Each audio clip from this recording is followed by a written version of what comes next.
ও বান্দা, আমি তো রব্বুল আলামিন, কেন ভুলে গেছিস আমাকে? মা গাররাকা বিরাব্বিকাল কারীম, মা গাররাকা বিরাব্বিকাল কারীম।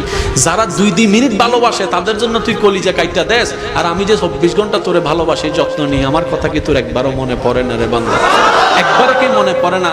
এই তুই ভুলে যাবি ব্যস্ততার ভিতরে, সেজন্য আমি সিস্টেম করে দিয়েছি অন্তত 5 ওয়াক্তে 5 বার মুয়াজ্জিনে যেন আজান দেয়। এই আজান শুনে যেন আমার কথাটা তুই একবার মনে হয়। সেই মুয়াজ্জিনে যদি ডাইরেক্ট হাইয়া আলাস সালাহ বলতো, তোর মনে হয়তো কোনো ঘাবড়াহট আসতো না, আকর্ষণ লাগতো না, তুই ভুলে যেতে পারোস আমার নাম। তুই যেন জাহান্নামে না যাস, সেজন্য আমি আল্লাহু আকবার দিয়ে আজান শুরু করেছি, যেন তুই বুঝতে পারোস মুয়াজ্জিন আমার পক্ষ থেকে তোকে ডাকতেছে। সুবহানাল্লাহ।